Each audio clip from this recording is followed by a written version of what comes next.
Hello, everyone, and welcome to tonight's Get in Tune. I am Michael Gracia, and I have a fantastic show planned. I'm looking very washed out today. Don't know why. It has to be how I have the lights set up here. Let's see.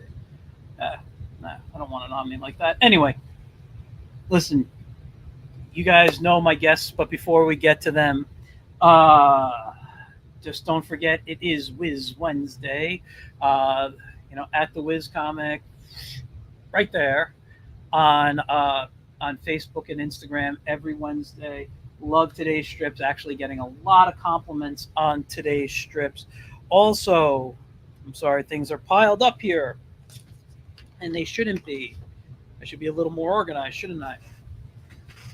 Don't forget the complete 2023 collection of the Whimsical Wiz up on Amazon right now. And also, the new Zorro book I worked on, Swordplay and Romance, available on Amazon and Bold Venture Press. And now, since I did my little plugs, all right, let's bring on the main event. The two great guys that I've known for I don't know even how many years now. They are popular returning guests that everybody loves to have on the show. They put out amazing books. It is Christian DeMatteo and James Lines from Fugitive Poems. And if I can find the mouse, there it is. And hey, how you guys doing? What's up? Not much. How are you? Good, good. How are you guys doing? Doing fantastic. That's great to hear. Thank you for having us on again. Oh, dude, anytime. Love having you two on. We love our Getting Tune time. Yeah, you guys are some of the most fun guests that I get. I actually get requests for. They're like, when is Fugitive Poems coming back on? So, Oh, that's fantastic. yeah. Now I need to monetize that. Anyway, you guys. So it's been a while since we talked. I mean, well, really, what about a month and a half? I saw you guys at Undiscovered Realm Con, which That was awesome. Yeah, it was a very fun show. Enjoyed that. Took a lot out of me with all the kids stuff I did, the kids section, but it was a very fun show. Really enjoyed it, and it's a close to home show, which I really enjoyed too. Man, so It was the first con that I've done. I can't speak for James who lives somewhere else. It's the first con that I've done that was so easy to get to. It was a revelation for me. I was like, imagine this. James still had to drive his ass off, but Well, it's funny, Christian. That's how I feel about Turficon. that makes sense. which you guys are doing this year, right? That's what, next weekend or no? We're not doing it. Oh, It's I thought you were. So the most expensive week of my year is August 17th, 18th, and 19th. And I can't believe they moved it to that date. The 17th is my sister Sabina's birthday. Hello, Sabina. The 18th is my mother's birthday and Sabina's son, my nephew Declan's birthday. And the 19th, most importantly, well, I didn't say that, Mom and Sabina and Declan, is my wife's birthday. So I hesitantly floated the idea to Heather. Say, hey, if I wasn't around that weekend and the look I got took 5 years off our marriage, I'm pretty sure. I was like, oh, so I shouldn't. I got it because I wasn't gonna. What? There's a lot of great places in that area you could have taken her to. Yeah. After she spent the day at our table. I can't picture Heather sitting at our table. Hello, Michael. Mike Burrows, how are you? And we got, You're Stupid with us. And, which, by the way, I just received your second issue of Sillyville in the mail yesterday. I haven't had a chance to read it, but it looks fantastic. I haven't gotten it yet. What the hell? I didn't realize that. I didn't even realize that was Sullivan. I thought it was just some stupid person. No, you didn't read the name. You were stupid, not him. The name is very clear. Dave's been putting out Sillyville, which is a terrific kids comic. Very funny. Yeah, no, it's great. The first issue was fantastic. I'm looking forward to the second. I'm having it saved for this weekend. I'm actually going to have for the first time in a long time a weekend at home where I'm not doing anything except like artwork and whatever I need to do for myself. And one of them is to sit down and catch up on comics. So, Nice. Hey, we got Ryan Santos here too. Yep. Woo! Ryan Santos, part of the team of Ryan Santos and Stephen Besha, sorry, who are doing Dirty Living for Fugitive Poems, which is a wild. I have seen The Glory of the Coming of the Lord and Ryan Santos' full issue for Dirty Living 1, all the inks, and it is ridiculous. Ryan is so unbelievably talented. The comic is brutal, and it is exactly the kind of brutality and dark humor that Fugitive Poems prides itself on. We cannot wait to put out Dirty Living, and Ryan is just beating it. I mean, he's beating it ridiculously. And I'm not going to make the joke I can make out of that, but he's killing it. He's killing it. Yeah, no, listen, like I said, the work that you guys put out has always been fantastic and top notch. So I'm always excited to see what you're doing, what you're working on. I still have to talk to. I remember when we talked after a show about doing something for you guys. I want to talk to you guys about that. Obviously, off the air. Would love it. Yeah, I would love that. God, gets me out of my kid-friendly stuff, and kid-friendly ain't really our thing. So absolutely. Yeah. I've been looking. Tom?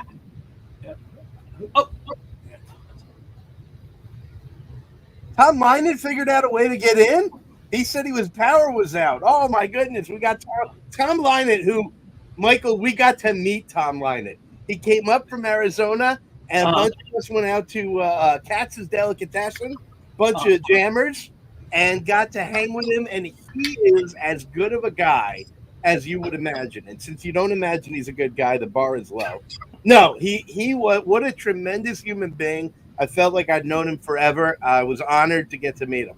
So we had a ton of fun with Tom. And is Tom, because I feel I've heard the name, you've talked to him. He's a Comic Jam person that you work with? He's and a pornographer. No, he is a letterer and writer, and he's really tremendous, an incredible talent. And this guy took up lettering like an hour ago, and bloomed instantly. I forgot who I worked with. I feel like I know the name. I don't know if he was one of the people. He worked on my story or not. Was that the Jetpacks one? Yeah, I remember I had who wrote my stuff. I don't remember. It's been a while, but I remember seeing the name a lot. But yeah, no worries. I can look it up later. I haven't been on the what's it called, Discord in a while, but I gotta look at that stuff again. Anyway, let's talk about what you've been up to since I've seen you at Undiscovered Realm, and unfortunately not going to be at Terrificon. But what's been going on with you guys lately? James, you want to fill him in? So we got a lot of stuff going on. We got a Kickstarter coming up. It's actually in pre-launch phase now for a story that we've been working on for a long time. So we've decided to put it out in issues, and it's called River. It's been around for a while. Some of our longtime fans might have actually read some of it. For a while, we had a couple of, shorter versions of the story up on our website, but then we took that down because we wanted to eventually turn that into a full-length graphic novel. So we're actually going to put it out. So we're actually going to put out whatever you call it, the combination, whatever they call that in comics. I forget. The trade or graphic novel. A trade, yeah. I prefer the term trade over graphic novel if it's collecting comics. Yeah, exactly. I actually, I used to go out, and when I had a different type of schedule, I actually used to go lecture at libraries and schools and whatnot and talk, and I used to have to explain the difference between trade and graphic novel, and people had so much trouble understanding and grasping the concept. But it's trades, man. Yeah, I usually just use graphic novel because most regular people understand what that is. Exactly. That's how to people. explain it. Yeah. So River is the comic that we cut our teeth on, that we started on, and it's just been evolving ever since. We were working on Finis, which everyone's been hearing us talk about forever. It's the project that got us together, and it will arrive. And I went to see Deadpool 2, if I remember correctly, at the Alamo Draft House in Yonkers, greatest city in the world. And the executive of advertising and Marvel Masturbation, I don't remember what his title was. He was there. He introduced the movie, and I caught him afterwards. And he was talking to fans, and I said, "Hi." So I've got a comic, and I watched his anus just clench up because he was terrified I was going to pitch him right there. And I said, "I'm not going to pitch you." I probably should have. I said, "I'm not going to pitch you, but I am an unknown." This is like, who knows how long ago, 2015, 2016, whenever Deadpool 2 came out. I said, I'm not gonna pitch you. I said, but I want to know, how does a guy who is unknown get into a room? I said, me and my partner are doing incredible work. My partner is just a stellar artist. I know the product will sell itself. How do we get into a room? And he said, well, first you got to start writing published comics. And I just looked at him. You can't get published until you're published. You can't become an actor until you've been acting, right? I just looked at him. He's like, yeah, I heard it come out of my mouth. I know. He said, start putting out shorts. Get your name out there. Get in an anthology. Start putting out shorts. And I said, all right. And I came home and I wrote something and I sent it to James. And very correctly, he said it's derivative. And I said, okay. And I wrote something else. I started playing around with this, and then one day we were doing my class. What we do is we do these one-sentence stories. Ernest Hemingway famously may or may not have written the sentence, "For sale baby shoes, unused, or never worn. For sale baby shoes, never worn." And it's a one-sentence story. It's an entire story in a sentence. It tells you everything you need to know. But I do this with my students. I give them a word as a prompt, right? Well, one of them led me to write this bizarre thing. And I came home. James and I lived together. No, I came back to the office and I read it to James, and James said, that would make a great comic. And here I am trying to come up with ideas for shorts. And I wrote a short comic. And James drew the hell out of it. It's amazing. There's a scene where a man gets his face lasered off this way, and James drew exactly anatomically what's inside the face, so much so that I could see the sinuses and understood why I get sinus headaches when my nose is stuffed. I didn't know they were that high up. Right? Absolutely, and that shot blows everybody away. And it's so cool, and it's got this Twilight Zone ending, and we put it out there. Everyone reads it. All our friends read it, and people read it online. And what we keep hearing is, it's great. I want to know what happens next. And I went into a spiral. I'm like, well, nothing happens next. It's a short. And I was angry. And I'm drinking and watching a movie in the living room. And I'm not paying attention to the movie because I'm sitting there stewing. It's a freaking short, man. Didn't need to go anywhere, right? And I got drunk enough that I said, you know what? You wanted to go somewhere? And at 2 a.m, I ran to my computer and I typed out 2 more chapters. Emailed them to James and said, dude, never mention this email to me if these suck. I'm in a fugue state right now. We can just move on with our lives. And the next day he emails me. He's like, these are actually pretty good. And that was River. And it grew from there. And we did parts of it and we put them out there for free for a while. But it just kept evolving and we kept working on it. And we said, you know what? We want to put this out there as the first of a 3 to 5 issue miniseries. And I was going to tease this later, but I'll throw it out there. Today, this very day, I finished issue 2. And it's insane. Congrats. So that's the story of how River came to be. All because you went to see Deadpool 2. Yeah. And I got a BS answer from an corporate executive.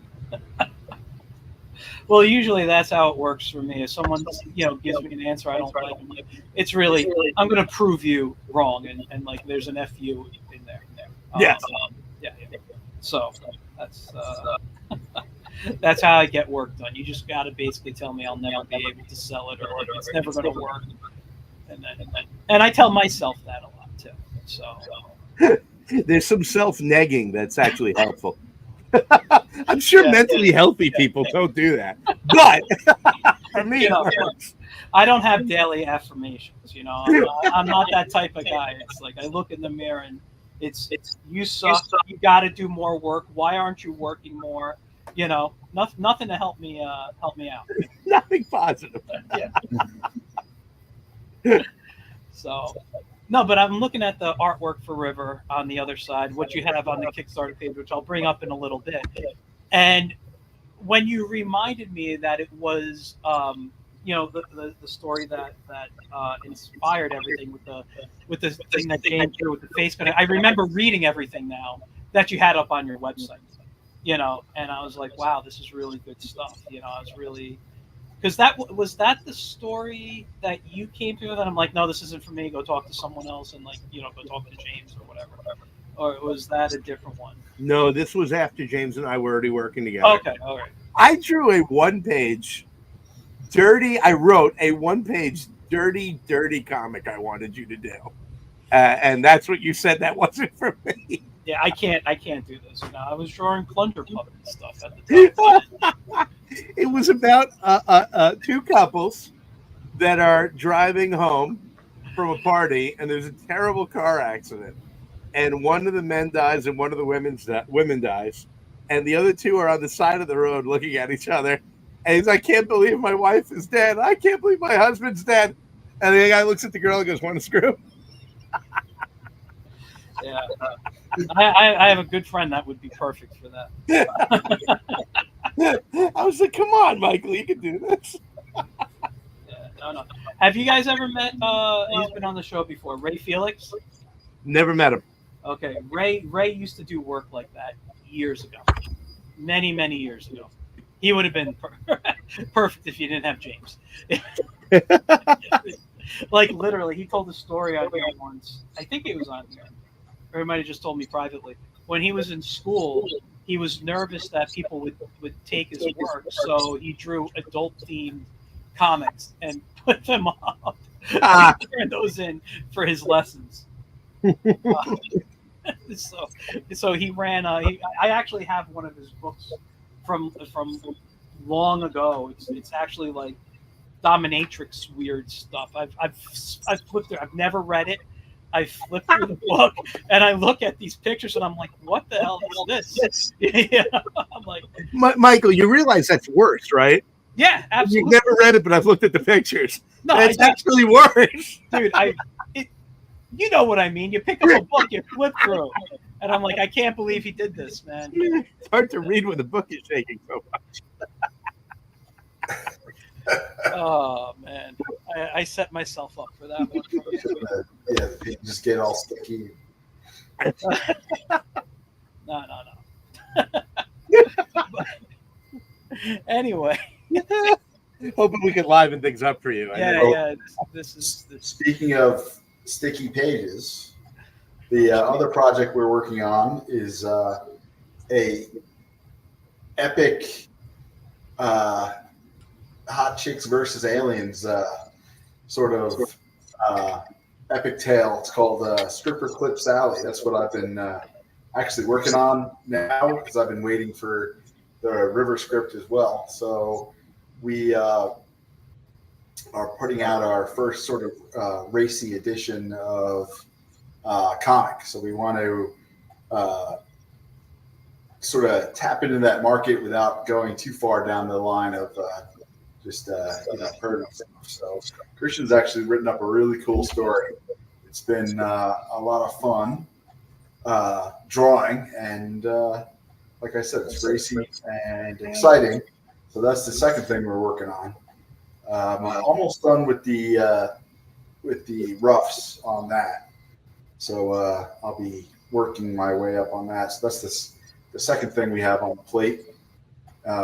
Christian, you got anything to say about that? This James and I were talking one night about the cover that he drew for Containment Breach Volume 3, which is at fugitivepoems.com, and is an incredible anthology, and you should go there right now and order it. All of you. So there's a Mossberg rifle. Am I right? It's a Mossberg? No, what is it? Mosin Nagant. It's a Russian surplus rifle. That's the rifle leaning against the Porsche on the cover of Volume 3. And we were talking about it, and he started, and we had talked about maybe doing something a little racy and having some, when we talk racy, we're not going to go the pornographic route. We're going the grindhouse route. Okay. And we've been talking about doing something like that. And he's explaining to me how the gun works, and I don't know much about this stuff. And he says, well, it's got a stripper clip. And he kept talking. I'm like, what? It's stripper clip. I'm like, what's a stripper clip? And he explains how it loads in the ammunition and you can pull it out. But my brain's already gone to strippers. All right, it was there already, but now it was focused. And I said, what if that's our comic? A stripper with a stripper clip with his rifle. And it just went from there. But we didn't want to. I wanted to do grindhouse. I wanted it to be sexy. I wanted it to be violent, and I wanted it to be freaking weird. And we came up with this awesome story. And I wrote the script. I got some kills in there. I even wrote, there's a line in the script I wrote. I don't know where this, as I'm typing, I'm like, and then this happens. I don't know where this is coming from. Something is wrong with me. Well, James has been showing me the drawings. And just like on River, and you're going to see this when you back River, just like with River, James takes these concepts in my head and he makes them so out there and vivid and concrete and violent. And they're violent in the funniest possible ways. I think our goal as Fugitive Poems is to make you feel guilty for enjoying something. I mean, maybe that's the Catholic in me, but he draws these pictures of these things that I came up with, and they're hysterical. Even as you're going, oh, and Michael, one of my favorite parts of the process is getting these text messages from James when he sends me pictures of the latest thing he drew. And I could be, we talked about not having great days, crap going on. I could be in the middle of a crap day. And I get my phone dings. And if it's James, I'm so excited. I click on it. And today I got a chick on the stripper pole putting a heel through somebody's head. I mean, this is what I live for. And James is making it happen. He has absolutely caught the feeling of this. And when you get River, you're going to see the same thing. It's grindhouse. It's not sexually, well, maybe it is if you want to order it. It's whatever you want it to be. I'll put on whatever wig you want. But it's absolutely crazy, violent, and funny stuff. And I come up with these images, and James makes them work. There are times where I type something out, and I'm like, this is funny to me, but I don't know if it's going to be funny to anyone else. Or I don't know if it's physically possible. I don't know. And James makes it happen, and it's always infinitely more entertaining than I thought it would be. And what you're getting is our sense of humor. Dark and silly at the same time. So that's what it's been. Working on Stripper Clip Sally, which I can't wait to put out, and then working on River. And James, wait till you see what's in this next script for River. I've got some... I can't even tell you. It's insane. You're going to have some fun. Well, how many pages are you planning, like, the comics to be?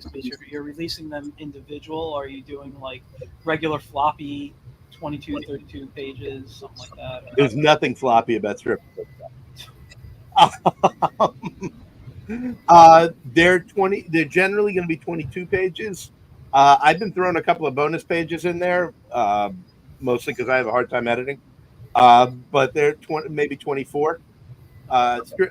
River 1 is going to be between 20 and 22. And River 2 is 22. So the River series will probably be 22 pages an issue. We'll see what happens in the next part of the adventure. But Stripper Clip Sally has been about 24 to 26 an issue. Okay. So we want people to get as much bang for their buck as possible. Yeah, absolutely. No, listen, the stories already sound great. With as you were talking about Stripper Clip Sally, I started thinking back to, like, you remember the book The Pro? Oh gosh, do I love the Pro? Oh, do I love the Pro?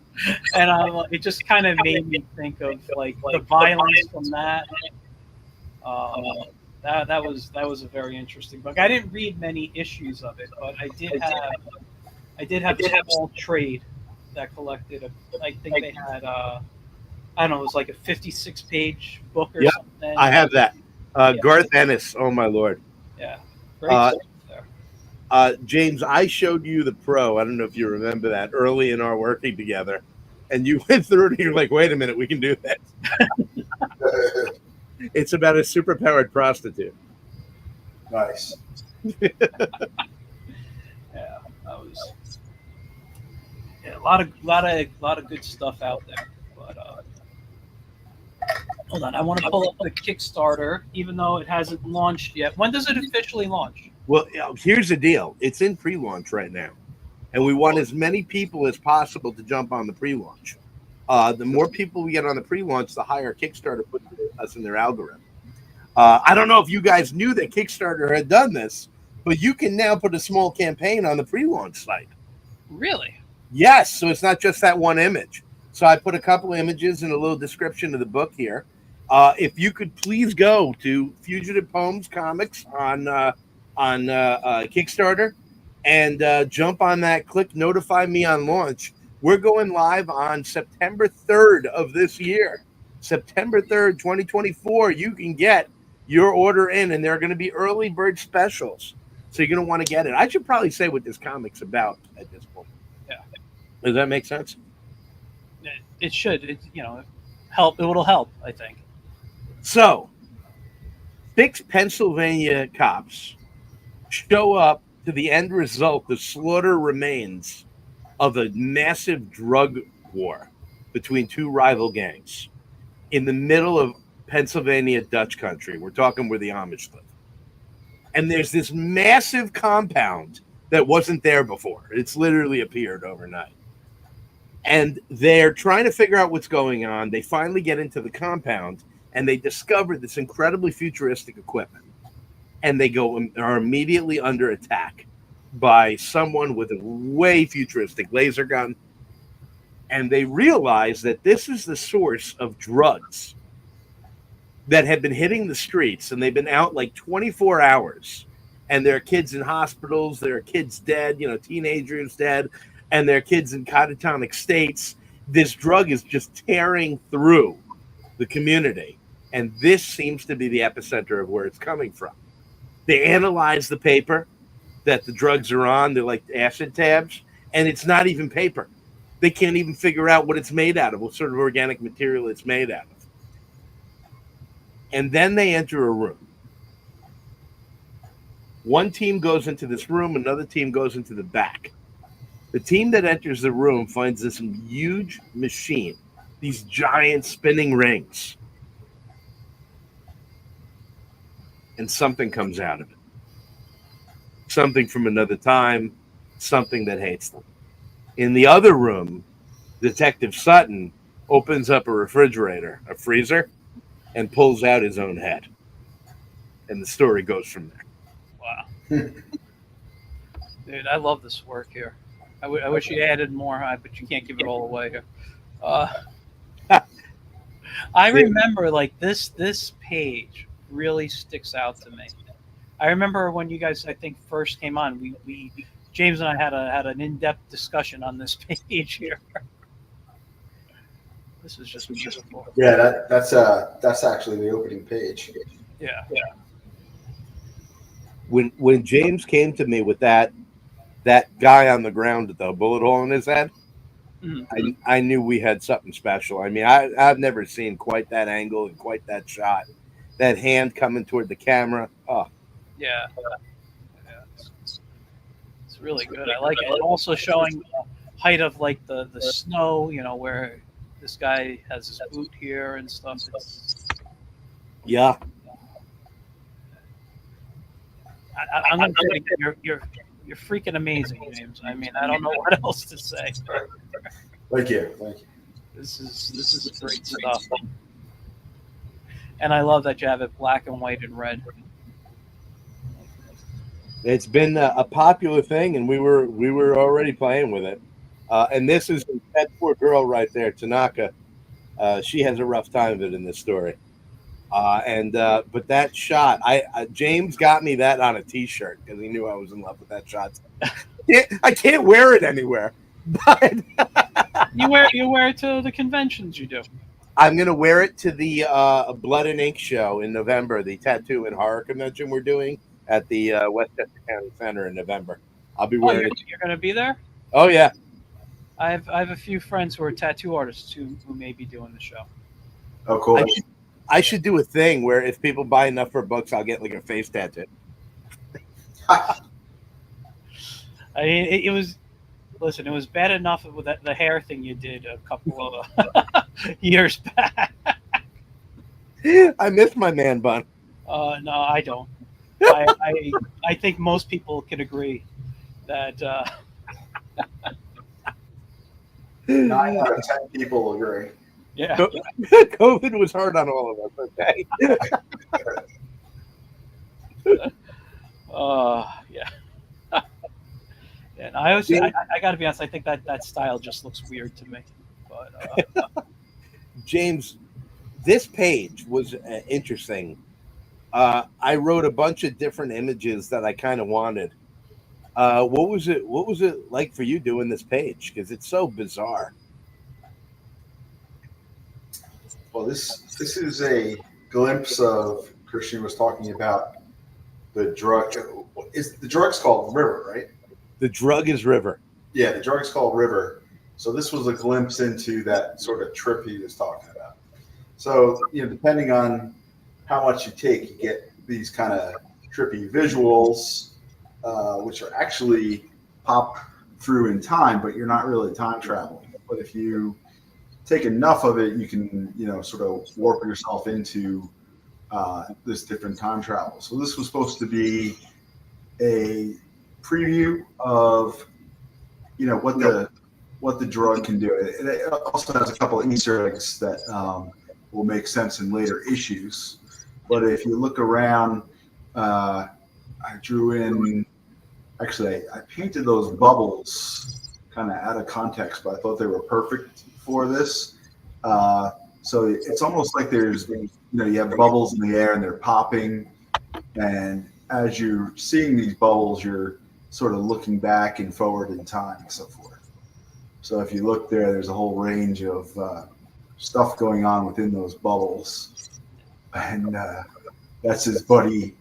So these are kind of like, these two characters are sort of like a Beavis and Butthead sort of character. They're sitting out in front of the Quickie Mart, dropping this drug, and the one guy's on the floor. That's the point of view shot, and then his friend there sort of melting behind him. But there's, like I said, a bunch of sort of Easter eggs in the background, and he's sort of, moving through time. The drug allows you to experience mentally other time periods and see things happening, not only in other time periods, but as we're going to find, also in other dimensions. It really, it takes your brain elsewhere.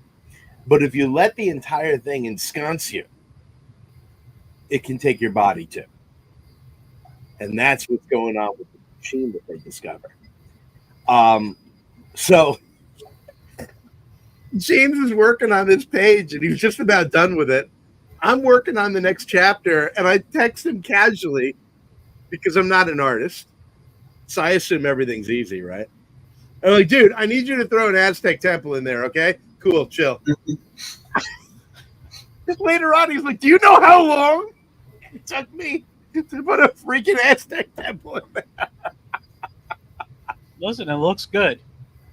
Yeah, I have trouble when you give me some sort of assignment that it requires you know, something historic in it, I want to do it right. I don't want to just kind of make it up. Yeah. So I had to go and research all this stuff to make that that little panel happen. It came out cool though. Yeah, no, it looks great. I would have just copied and pasted a temple in there and then traced it. That's Yeah. how I would have done. I wouldn't have done as much research. I would be like, good angle, here I go. Little Photoshop, distort the angle or whatever. All right. Yeah, Go in and trace. I'm at that point where, like, with a lot of my work, I am so tired of creating perspective. I just go on and find images that have the perspective I want, and I just drop it in and draw my background over everybody else's work that they already took care I'll of. do that too a lot sometimes for menial objects. Like you can only draw so many like mailboxes and garbage cans and bookshelves behind people, and I'll definitely use that trick on that just because I don't want to figure it all out. My man Ryan Santos, who's doing Dirty Living, he's a background obsessive. You talk about mailboxes and garbage cans. If you go through the issues of Dirty Living, and I cannot wait for you guys to see this coming, it's going to be the first digital offering from Fugitive Poems. He does these backgrounds. He gets into the weeds, man, and literally when there are weeds there sometimes. Unbelievable. Woman walking her dog down the street. What's going on down the street? Absolutely. He's got a shot in a restaurant where this guy is shooting and killing all these people. And you think that's the focus. That's all you need. But he's got pictures on the wall behind. Absolutely. I don't know how he does it. I don't know how he puts that all in. What I like about Ryan's work is he also sometimes in some of his scenes he'll kind of almost distort the perspective so it looks a little like a fisheye lens or something like that I'm thinking about. I think it's one of the opening shots. Ironically, it's a strip club as well, which is what I've been working on. He's got this really cool scene with all these stages and stuff, and the perspective kind of interjects you right into the scene. It's the only way to describe it really without showing it would be it's like almost like a fisheye lens or something. Okay. Really cool work in his projects, which Christian said is going to be one of our first digital offerings. I can't wait for people to see it. Michael, we got a lot going on. Yeah, no, it sounds like you do. I don't know how you do it all. I did want to mention though, since you brought up all like the backgrounds and the details and all that stuff.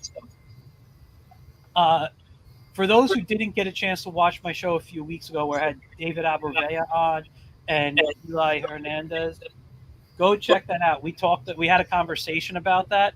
They work on the comic Devil's Reign. If you guys have seen that, I don't know if you guys have seen it, but David's the artist on the book. Eli does the coloring on there. I think she might letter too. I forget. I don't remember, but she's the colorist. And fantastic stuff. Fantastic stuff that they're doing on that in their own personal work. But yeah, no, it's just interesting to see the details in Devil's Reign. But yeah, no, listen, you guys. I'm sorry, I'm hearing an echo in my headset here. You guys always have had a lot going on, even from the beginning. It's like I feel like there was a plan, and you're just trying. You're getting everything together now. It's like not like I'm doing a book, I'll do another book later. Like I felt you guys had a goal from the start, and it was you're not going to just put out one book. You're going to put out a series of books, and not just that are yours, other people's stories, and you were going to turn this into something that is could legit become a full-time business for you guys. And what better way to spend your life but creating comics, and telling stories that you love, and working with other amazing talents.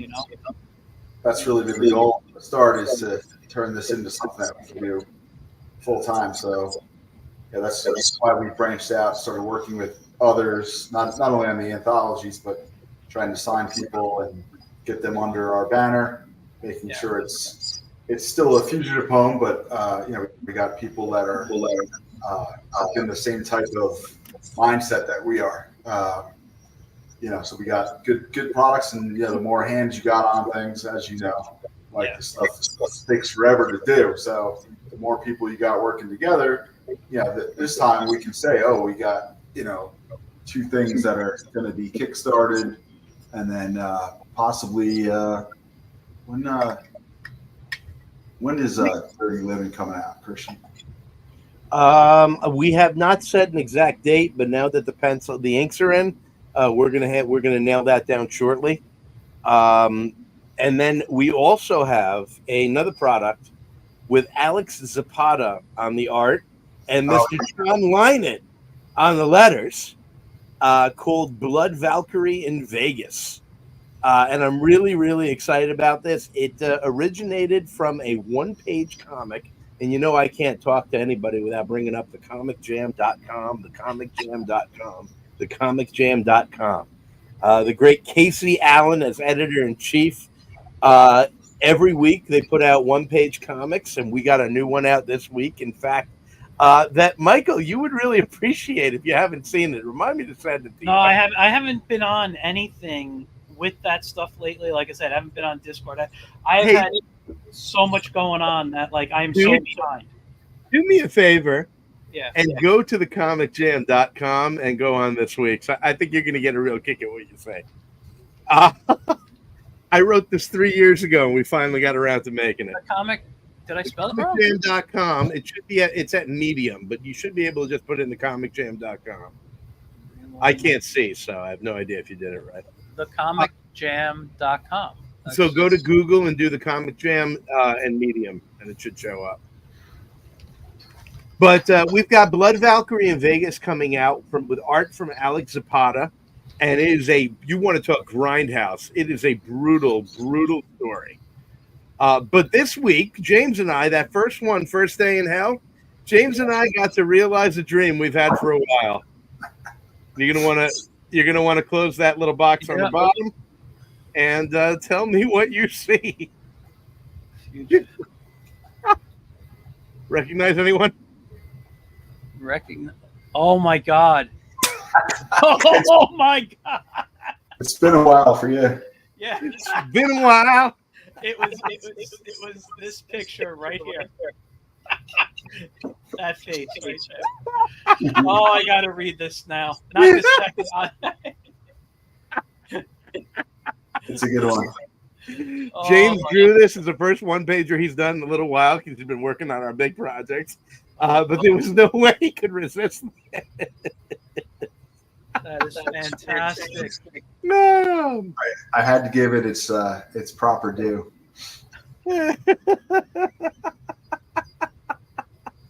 Holy crap, that is awesome. I didn't even think about it until right now. Folks, go to thecomicjam.com or apparently you should type in the Comic Jam and Medium into Google, and you'll check and you'll see every week there are 1-page comics that come out. I try and write one every week. It doesn't mean that mine gets Mike, can you show? Did you see Van Tomey's one? I know he's always got 2 out. This week, you see the one with the eyeball? Yeah. Go back to First Day in Hell and scroll down. That one is amazing. This is astounding. Oh wow! Yeah, look at that. They give you Jack Van Tomey is one of the most talented artists working. And he is every comic he puts out, he pushes to the next level. Yeah. This is fantastic. Yeah, I love the amazing style this guy's got. Look at the water coming out of the eye and everything. He's got so many different styles. I saw this and I was blown away by that eye on the left, and then I was like, wow, sure enough, that's Jack. Wow. I mean, he's got everything from a real sort of I don't want to say cartoony, but definitely almost kind of like a comic strip feel, all the way through to this kind of realistic stuff like he's doing here. Yeah. Just the colors on this are amazing too. Yeah, he did the colors as well. I really just love the layout of the panels. I think that's a really nice effect that he did. Yeah, the perspective on those, what are those, stalactites or stalagmites that she's sitting on. That's an incredible job there, Jack. I don't know if he's watching. I don't know. Yeah, that's fantastic. Jack's actually in I think all 3 of our books. He's a very prolific artist. He does like 2 of these a week, and then we've got him in almost all our volumes. All the available volumes have Jack in there, and to see his range of work is just amazing. And he just keeps getting better and better. We have not. This is talking out of school here. We have not absolutely solidified the deal, but we have him and an incredible writer in talks right now to do a wild Christmas story for us next year, and I can't wait to see what Jack is going to do with it. Justin Raymer is the writer, and he's damn good. This is fantastic. It makes me want to, get onto the Comic Jam again, like right away. We're waiting for you, yes. I'm waiting for my schedule to open. That's what I'm waiting for. A day where I'm not like trying to just catch up on sleep, But dude, this right here, holy crap! This. You're welcome, Michael. Oh, I can't wait to read this. It's the revenge we've all been waiting for. That's a good one. Oh my God, yeah. So Christian, right. that reminds me. Send me the roughs for Blood Valkyrie. I haven't seen them yet. Oh, he's working on them. I'll send them to you as soon as. Oh, is he? I thought you said he had them done. Oh, you know what? Maybe he did. Yes, he did. Alex Zapata is. I can't remember what his Twitter handle is. He's got not an obvious Twitter handle, but he puts out this really cool stuff for dungeon crawlers. Stuff I'm not really into, but what's his name? But he's really into these in certain video games and dungeon crawlers. Boosta, Boosta 11B, the number 11. It's a terrible handle, Alex. If you're out there, you got to change this. Boosta 11B, and he puts out these really cool dungeon crawler drawings. He's been doing like choose your own adventure covers with I forget the name of it. It's a Lovecraft influenced game. It's just not something I know. Call of Cthulhu, probably. It's not that. It's not that. I can't remember. But he agreed. I sent him the script for Blood Valkyrie in Vegas. Blood Valkyrie in Vegas is sex, blood, and rock and roll. I mean, there's an orgy, there's a slaughter, there's nonstop. I mean, it is a grindhouse. It's just people getting put through the sausage machine. And I am so happy with what he's doing with it. He has not shied away from any of the elements there. Tom Line had it boosted something. Yeah, at Boosta 11B. I mean, that makes my CDM ETC look like a good handle. Alex, you got to do something there. I'll have to look up his work. I'm probably have seen it if he's doing like all that fantasy type of stuff and so good. I look at a lot of that. He's also in Containment Breach Volume 3, right? I believe he's in 3. Speaking of fantasy, he's got like a barbarian sort of tale in there. It's incredible artwork. A witch and a barbarian up against a bunch of cultists worshiping this gigantic creature. James and I got the pencils in and just we were in editing mode going through, like very critical. Oh, I gotta fix this. We got to Alex's and we're like, oh, and just stopped in awe for a while. Salivating. Yeah. Because that kind of fantasy stuff is right up my alley. I've always been a big fan of Conan and Edgar Rice Burroughs. Yeah, and that's where he's at.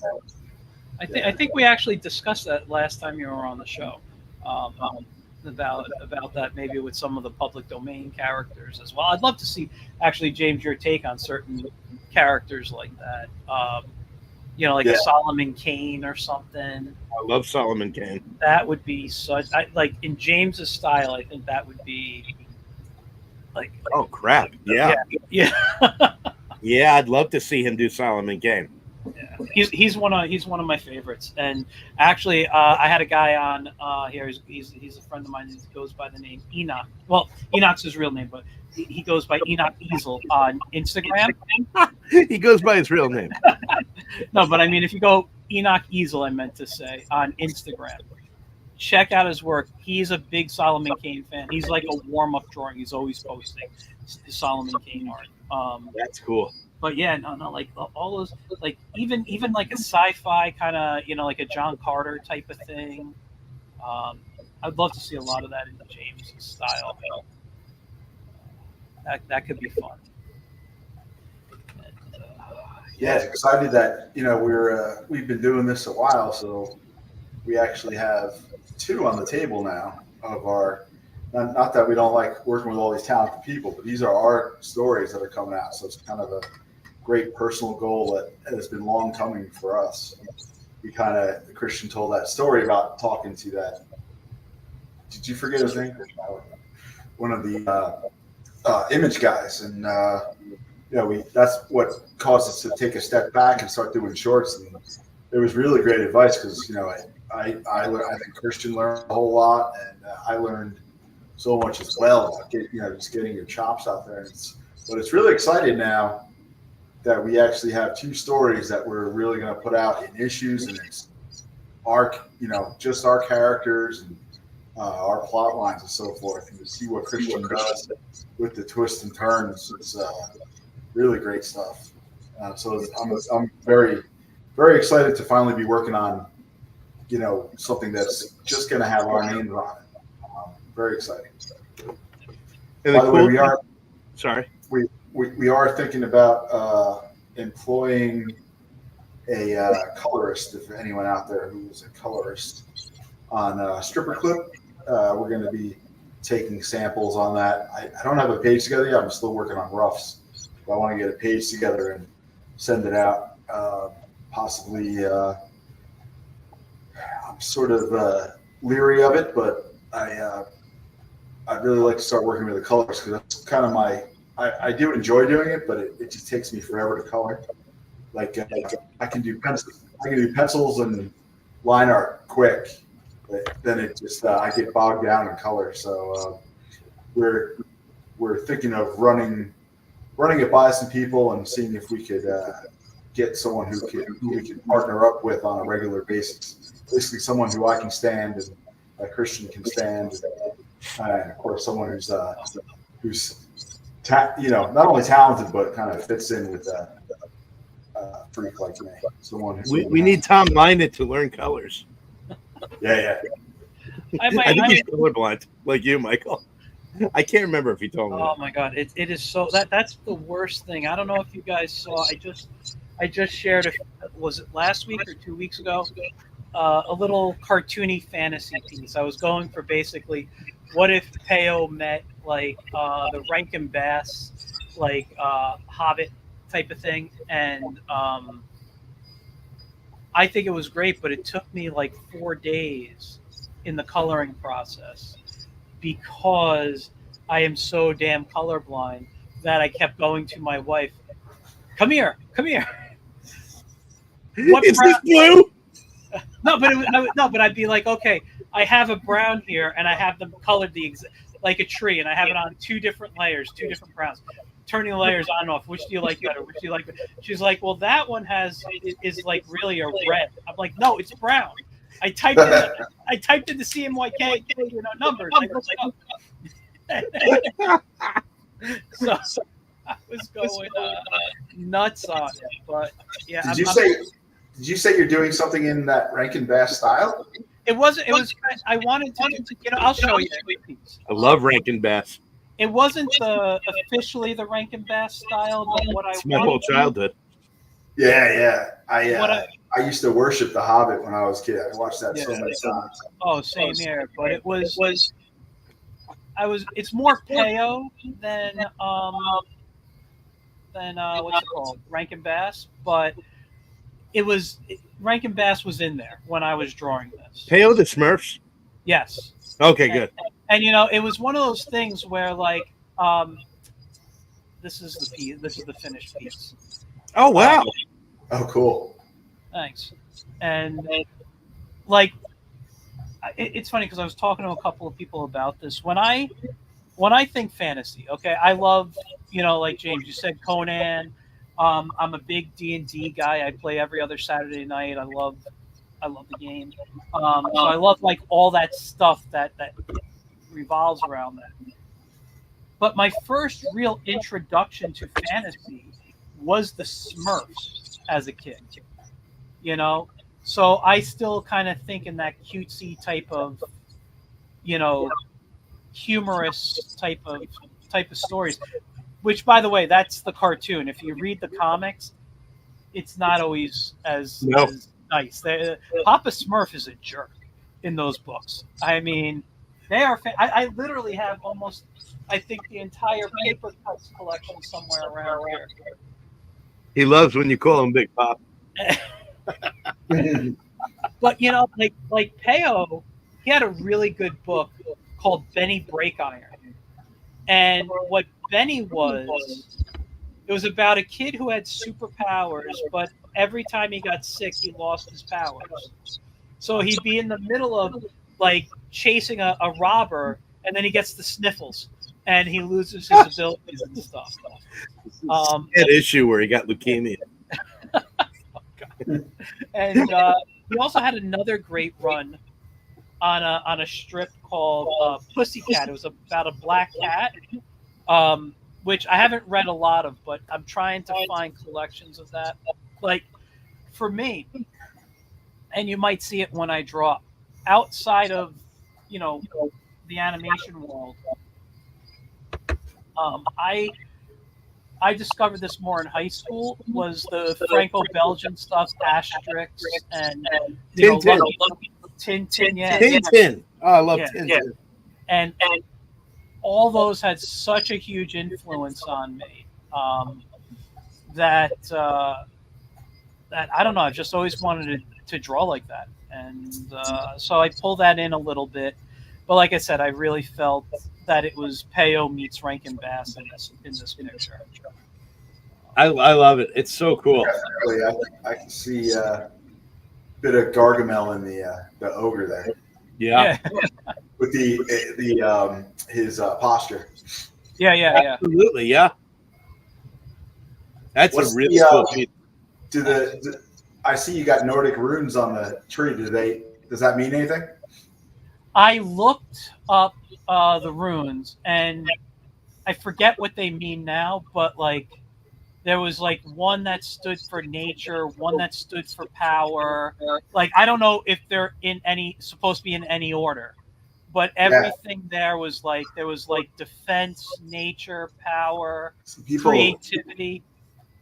People put a lot of meanings onto those, but if you check it out, that looks like it's called Elder Furthok, I think. There's two different languages. One is kind of pre-Viking, and the other one is new Furthok. The old one, which I think you have there, is actually it's phonetic. So you can people put a lot of sort of hippity dippity stuff on it now. Yeah, but if you look at it, the words are actually meant to be phonetic, so you can spell out your name or something. Oh, I wasn't aware of that. I just kind of looked up and I said, what looked good? Tell me these meanings. And I just kind of went by the meaning. I think the first one in the middle, the arrow, is power or protection. It's funny. It's funny because this actually altogether says I read Playboy for the articles. I don't. Well, obviously from the storyline, it looks like it's like a protection spell or something for his horde. All I can think about is Fafnir's gold. Yeah. Yeah. And I like how the gold sort of veins go up through the tree, almost like a mine or something. It's pretty cool. That's a cool idea. Thanks. I actually played with it on the other tree too, and I'm just like, no, I think it takes away. So I'm right there. Yeah. 100%. And the ground actually had more of the energy of the roots kind of growing out. Too much. It was overdoing it. Well, I kind of dig that it stopped where the troll or the orc or the goblin is standing. Yeah, it's kind of. I think it's supposed to be more of a goblin. I kind of went with. To be honest, I'll tell you, the way this drawing started, I was trying to do a very comedic take on the Green Goblin, which is why. You know. And then as I was doing, like, it's really that, you know, you check out the hat and the cape, and I'm like, it's the Green Goblin, you know. Yes. And yeah, I guess he is sort of goblin size. It kind of threw me off because you're like little gnome character, small, so he looks kind of orc size, but I guess that's because he's compared to the little dwarf character. When I looked up the mythology, they said gnomes are supposed to be, I think at the tallest was like 14 or 16 inches, like that high, and goblins could be like up to 4.5 feet. Yeah. So I was trying to once I said this is going to be a goblin, and I'm going to have him up against the gnome, I tried to create the proportion the best I could. Yeah. So I even shrunk the gnome down a bit when I you know. So anyway, it's a great drawing. I love it. Thank you. So what I'm doing right now is I'm doing trying to get in my spare time a series of kind of fantasy and some sci-fi-ish and some of that public domain we were talking about, preferably in more of this comedic type of silly style that like inspired me as a kid, you know. So. I mean, well, that really is what it's about, right? You follow your passions, and you're trying to add, you know, when I say this guy's name, nobody knows what I'm talking about. Every now and again, somebody knows. I grew up on the books of John Bellairs, just an incredible writer. The Curse of the Blue Figurine, the Sorcerer's Skull. They were these young adult horror novels. The first time I ever felt fear reading words was in the John Bellairs novel, and I was like, holy crap, can you do this? Can you make someone scared with your words when they know damn well that they're holding a book in their comfy couch, right? And I was astounded by it and really affected me. And I just brought down those books from the attic and gave them to my big boy, Dashiell, who's 12 now. And he's reading The Curse of the Blue Figurine, and I'm like trying not to hound him. I'm dying to know what he thinks of it. I don't want him to put the pressure on. It's your father's favorite books. You better like them, right? But they had such an effect on me. It was really where I did. My father introduced me to like 98% of what I love. My son's name is Dashiell because he introduced me to the Maltese Falcon and Dashiell Hammond. I'm actually rereading the novel, the Maltese Falcon, right now. But my father wasn't into horror. He liked the Universal monsters, but he wasn't a big horror guy. Michael Flanagan, my buddy Michael Flanagan up in heaven, he in college got me watching gory horror movies, which is all my psychopath brain needed, right? But my real introduction to horror was these John Bellairs novels, followed by Christopher Pike, if anyone out there knows Christopher Pike, who wrote stuff that I absolutely should not have been reading at that age. But I gave them to Dash because they were formational for me.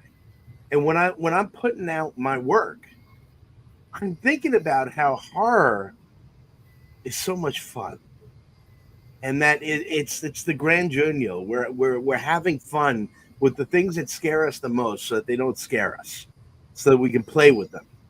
Iron Maiden, right? Let me play with darkness.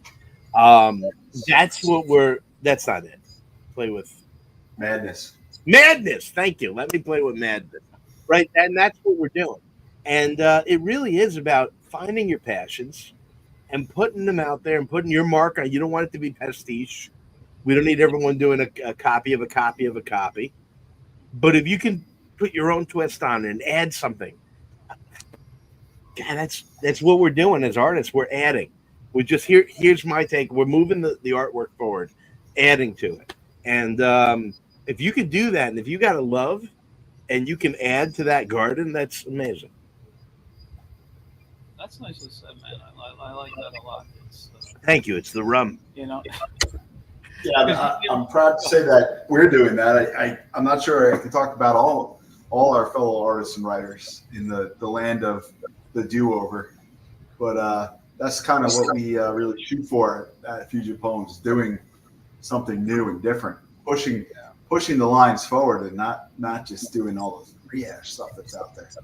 Mm-hmm. I mean, I think it's a part of all the buyouts and Disney owning all this stuff now is, he's just taking and rehashing stuff until it's dead and then reanimating it and putting it back out there again, I never thought I'd be so upset about a new Star Wars movie, just the way they just raped everything out of that.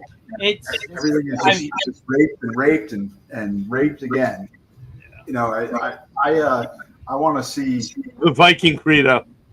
Yeah, I want to see new stuff, and I know this stuff is it's cyclical. So hopefully we'll cycle out of this kind of rehash phase. People will start doing some original stuff and respecting original stuff and buying it. It's really difficult to get people to buy indie stuff. A lot of people just want to see what they want to see, what they know. They're not invested in trying out new things and looking at new stuff. They just want to see that, I guess a lot of kids now grew up like that, grew up with the rehashes and the remakes and so forth. They don't really know what it's like to sit, speaking of Star Wars, I remember sitting in the theater. I was like 6 years old and seeing Star Wars for the first time, and it blew me away. And now it's really getting redundant, but that was brand new stuff that Lucas was putting out back in the day. And what he was doing, and I it's actually funny you bring this up, because I've recently had a conversation with a couple of people about this, and about the whole thing being rehashed and everything. I've said it on this show. I don't know if we've ever talked about it, but I have said, I've realized I've come to the point that I've aged out of the target audience that these movies are for. I want an amazing Star Wars. I want an amazing, whatever superhero movie. I don't care what it is. I just want a great superhero movie. But I'm 48 years old. I'm not the target audience anymore. Hollywood does not give a crap what you think. Exactly. So, you know what? When it comes down to those things, it's like, okay, you know what? If I want a good Superman, I have my comics I can go to. I have the cartoons or movies on DVD or streaming now. I could go find a good version of what I liked about it. I'll go see the new movies, and if they're good, yeah, I'll say that was great. But I don't go into these movies or all these streaming shows now expecting them to be amazing or to be something I like. It's not for me. And I'll tell you, I've become a lot happier as a fan that way, because I'm not complaining all the time. That's number one. Your show, you are. Number two, and this is the thing about Star Wars, and I had actually a conversation with someone yesterday about this. Star Wars was such a major influence on the entertainment industry. All right. I would say Star Wars and Frazetta, probably the two biggest impact on the fantasy world, science fiction world. Interesting. But Star Wars and Frazetta. I think as someone who's a creator, as an artist, you're looking at, like we meant, James mentioned Conan. Like they were trying to replicate Frazetta art in the Schwarzenegger film. That's what they were trying to do. But Star Wars, the cartoons and other movies that came out, the Thundar the Barbarian, all these shows was like a blonde-headed kid with a sword of some sort, and like a monster creature, He-Man, all these cartoons and stuff. But Lucas wanted to get Flash Gordon, and how would the entertainment industry today be if he made Flash Gordon? Because he didn't get it, so it was like, I'm doing my own thing. Would he have made such a masterpiece, or what I mean? Like, he was forced not to do pastiche. yeah, I mean, if he had, because Indiana Jones is King Solomon's Mines, right? But he couldn't do, and so he created something new. Maybe we need that. Because maybe some of us are too married to our darlings to create something new. But when he was forced that he couldn't do it, you're right. Because if George Lucas had made the next Flash Gordon, then where would we be? What would we have? We wouldn't have this empire that he created, ironically. and but all the stuff that followed that was inspired,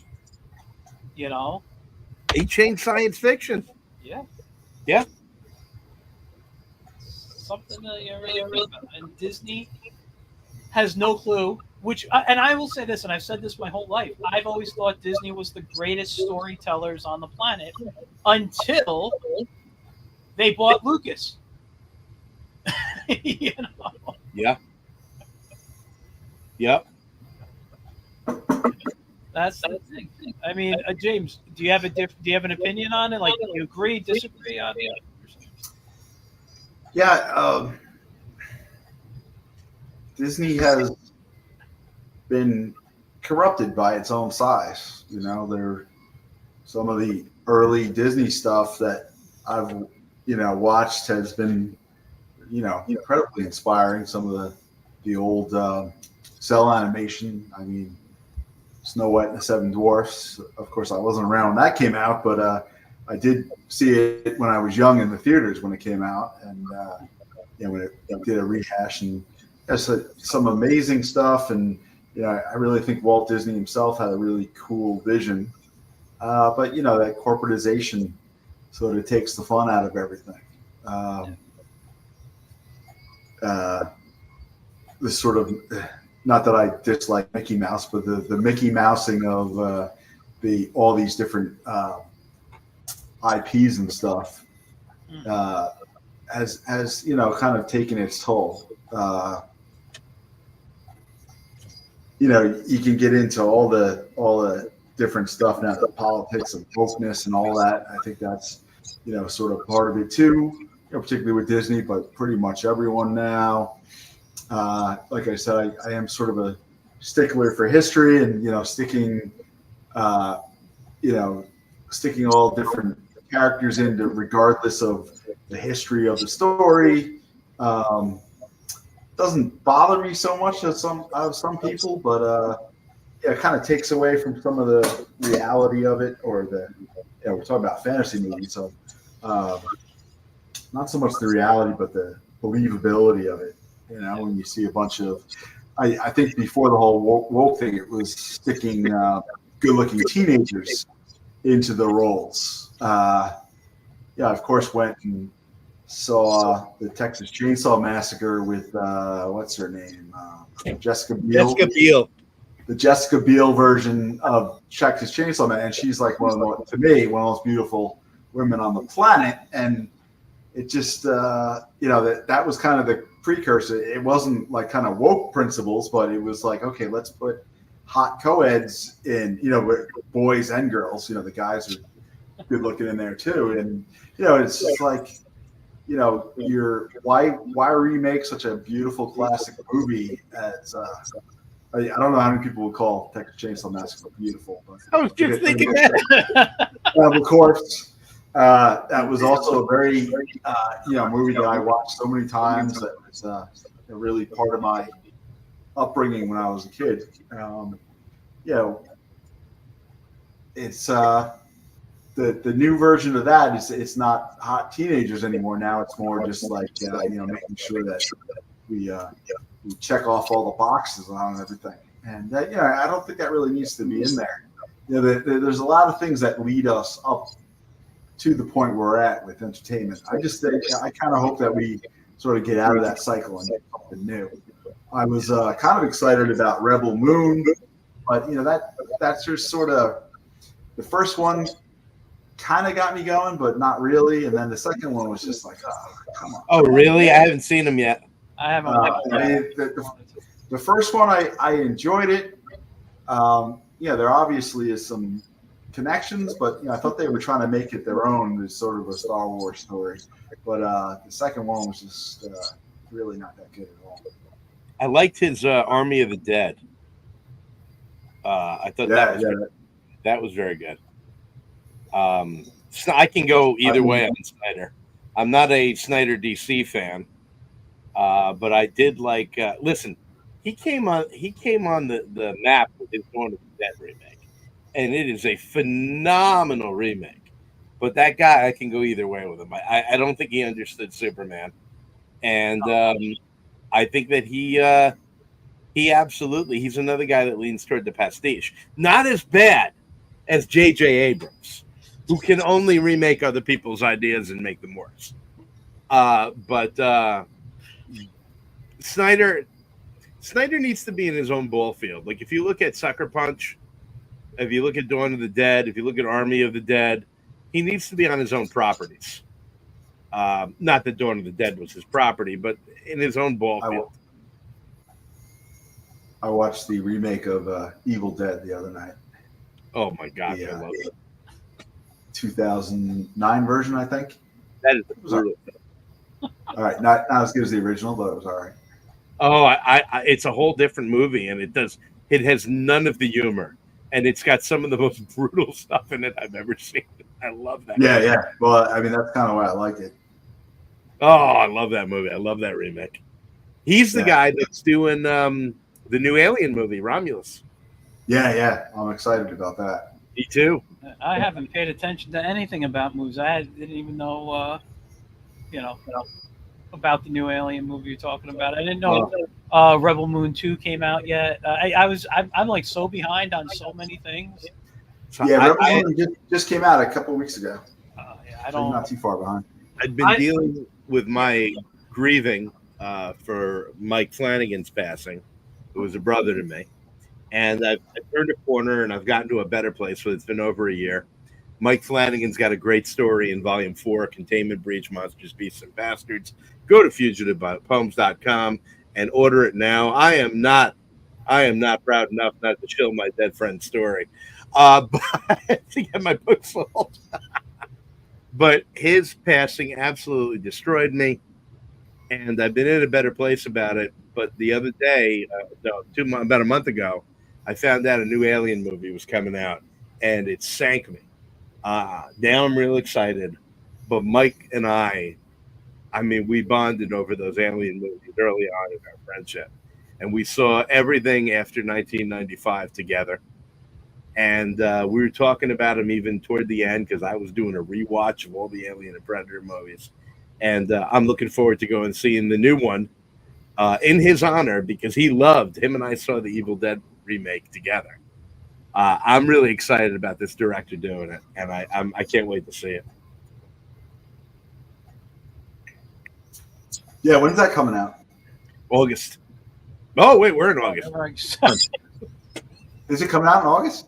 Yeah, I think like the 18th or the 19th. Somewhere around all the birthdays that I can't avoid. Wow. Yeah. I mean, don't want to avoid. Dude, Christian, you and I have not sat in the theater together, so maybe that would be. Is that right? Yeah, we've never gone to a movie together. We've watched plenty of stuff at your house. Yeah. Oh, we gotta do it. I'll cut a hole in the popcorn container. That'd be no. That'd be all right. I won't eat to the very, very bottom. I'll be safe for like the first 13 inches. It's so weird. There seems to be a pimple at the bottom of this container. It's that final inch that I have to worry about. Uh, once again, definitely not gonna check on YouTube for kids. Uh, I think we've been subtle. yeah. Never, that's not Fugitive Poems. Anything Yeah, with no, it's okay. Listen, when I have you guys on, I know the type of show I'm having, and I always enjoy it, man. Always. Wu Tang is for the children. Fugitive Poems, not. Been having interesting conversations with my daughter about Stripper Clip Sally as she looks over my shoulder. What are you drawing, Dad? I just came right out and said it because I was like, "There's no way I'm hiding this." These are scenes from the Bible, sweetheart.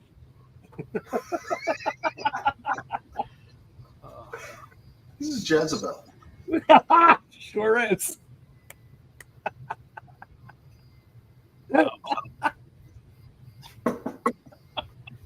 Oh my God, you guys.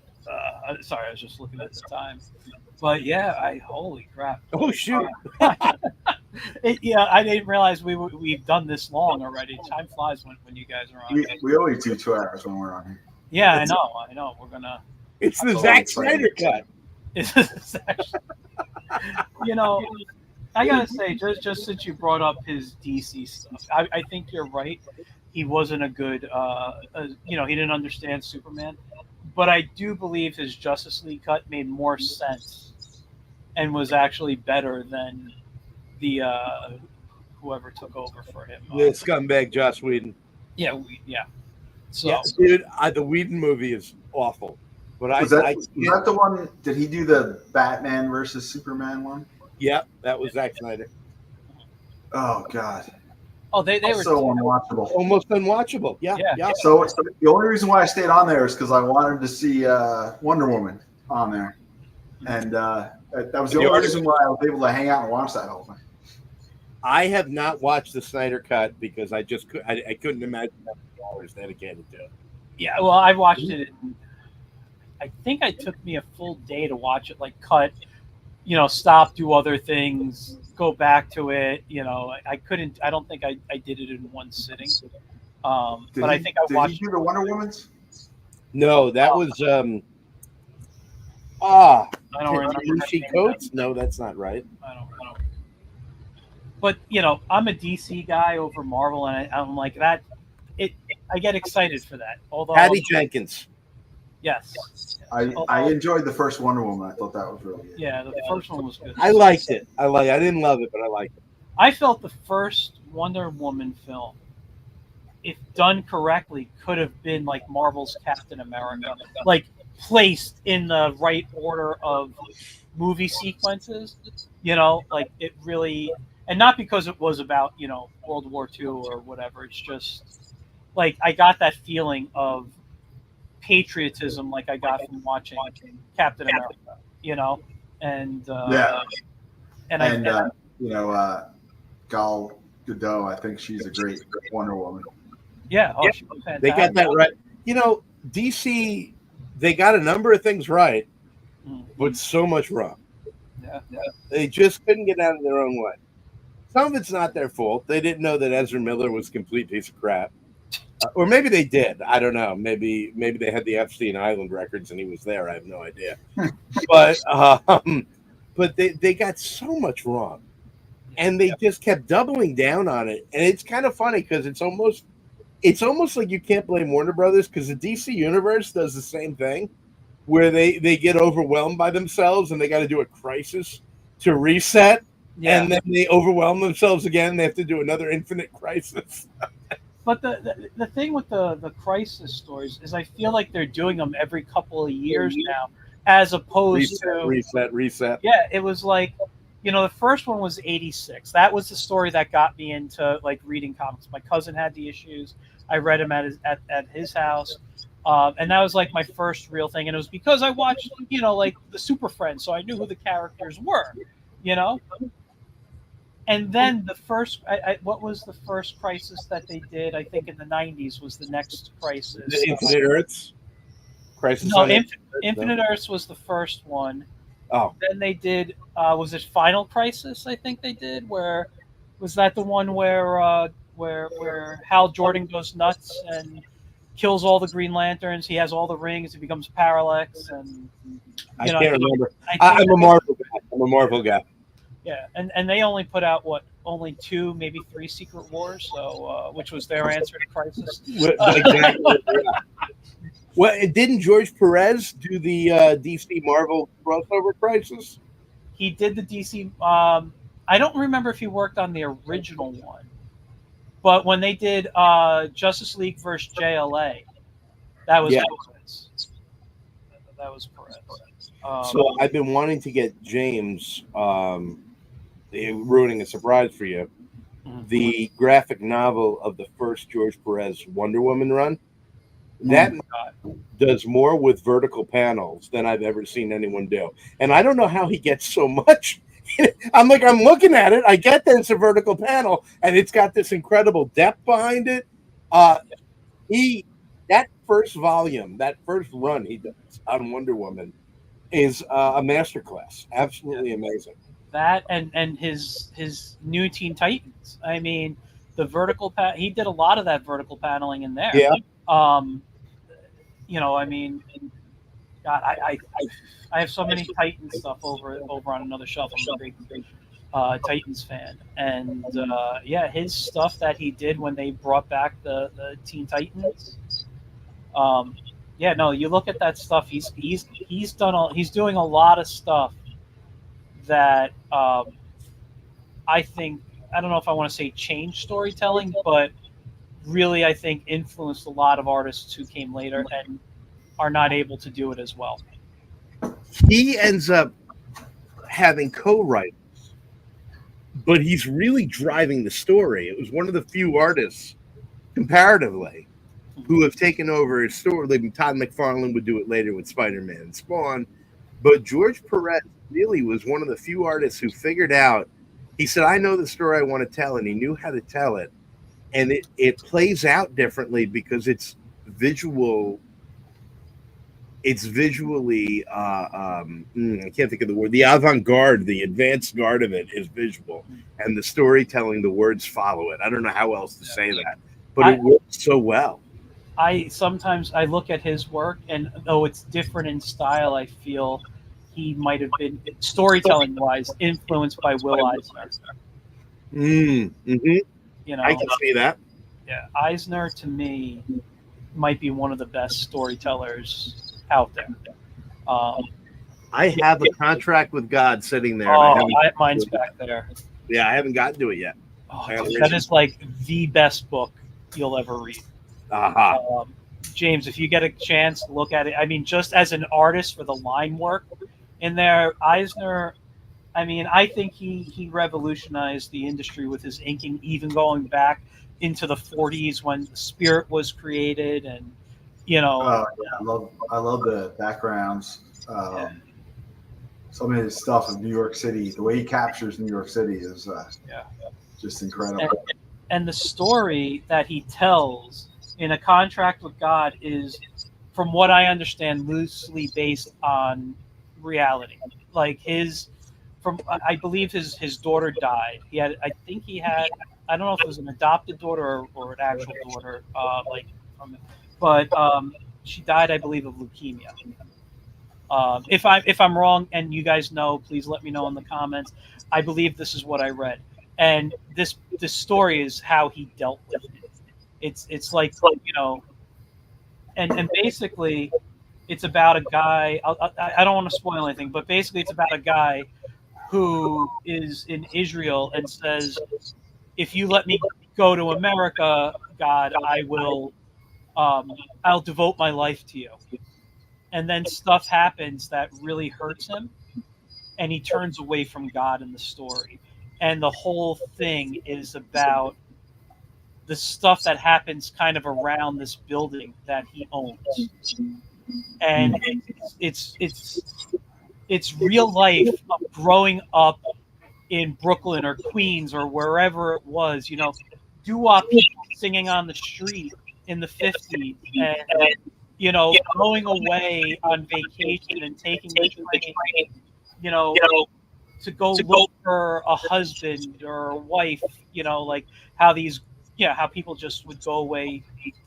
I can't think of where they would go right now, but they, That's where Dirty Dancing takes place. yeah, kind of like stuff like that, There we go. Yeah. The Catskills. Yeah. Like they'd go to some, but yeah, they go to some place and they're doing that. It's just like Lake Mayapack too. Lake what? Like That's the Mayapack. history of yeah. Mayapack was Lake Mayapack. It was sort of like that, like the Catskills back in the day. Yeah, I actually I took down his art right now to put up other people's art, but there was a guy named Erwin Hansen. Some people say he's got a bad rep. He could be tough, but to me, he was always a nice guy. And I met him at a convention when I was first starting in the industry.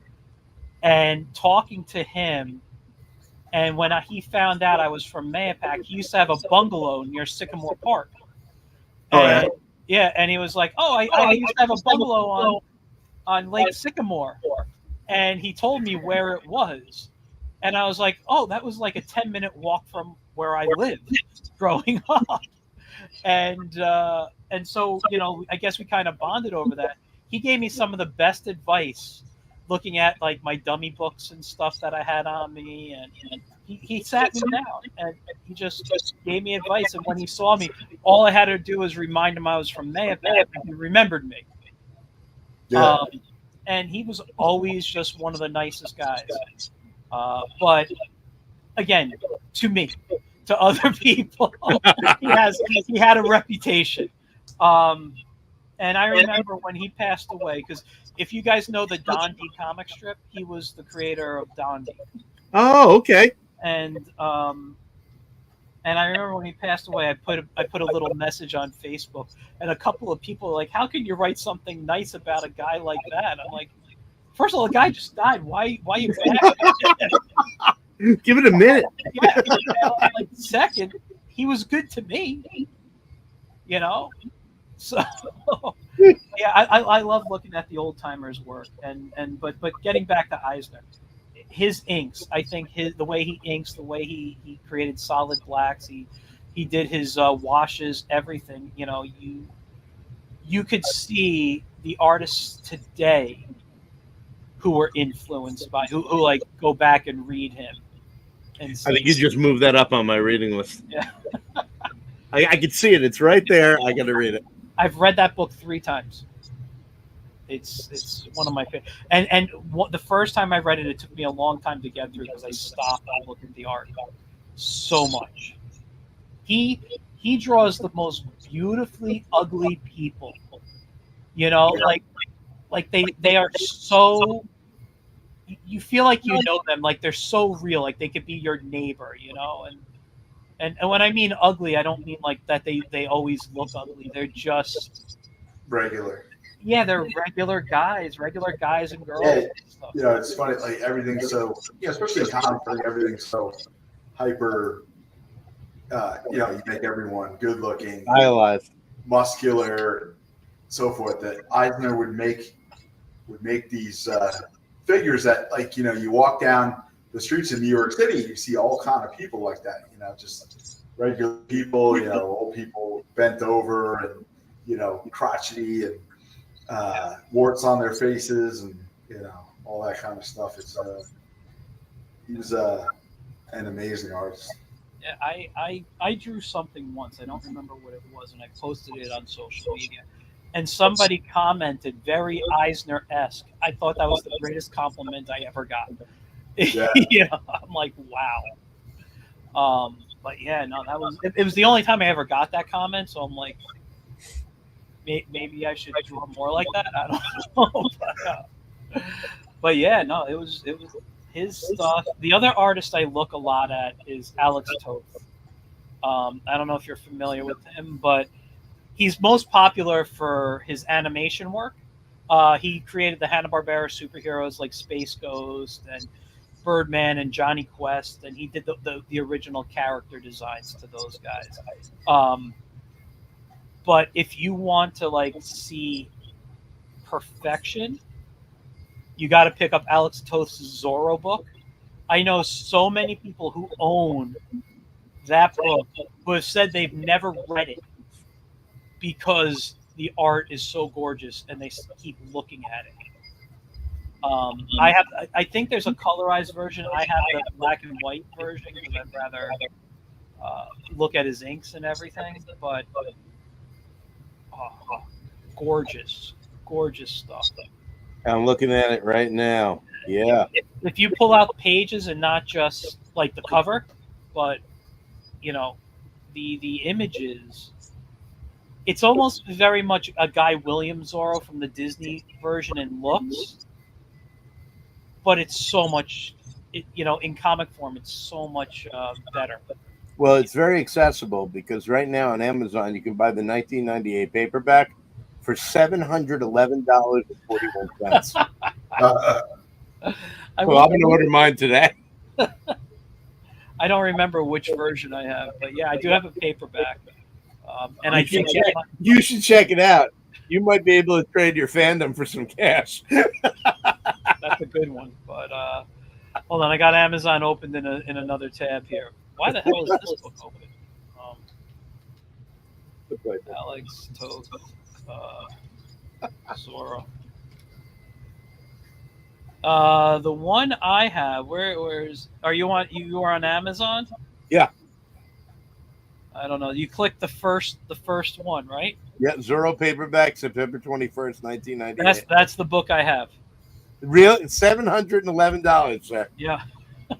Dude. I still go through it. I don't know if it's in mint condition or anything anymore, but dude, that just look at the artwork. Like go find the artwork. It's fantastic.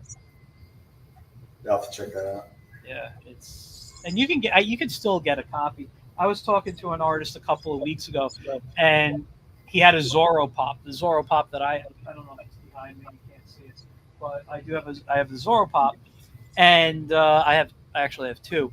And I was geeking out with him. I'm like, oh my God, you have the Zorro pop. He's like, oh yeah, I just discovered Zorro, however many years ago with the Antonio Banderas. I'm like, no, that's not Zorro. And I'm like, and I gave him like a 10, I'd say probably talked for a good half hour about Zorro. And I was talking to him about the different artists, the different TV shows, the interpretations. Like, I was like, that Zorro pop is from the 90s. You can tell from the hat, the interpretation. And he was, I was like, even the mustache, you could tell is his 90s mustache. Yeah. And we had a good talk. But yeah, no, he said he's going to order it. He found a copy for cheap somewhere. I don't know where. But also, I just see, I'm looking down on here, the Alex Toth Genius Illustrated. Those books might be some of the best books out there for Toth. I don't know if I can get to him hold on, I'm going to pull him out real quick. Hold on one second. He's going in. The last time he said this, it was an unpleasant surprise.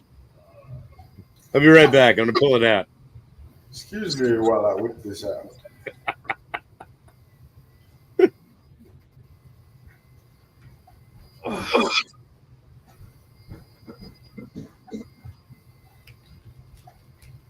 All right. So if you're a Toth fan, like this is the Genius Illustrated, all right?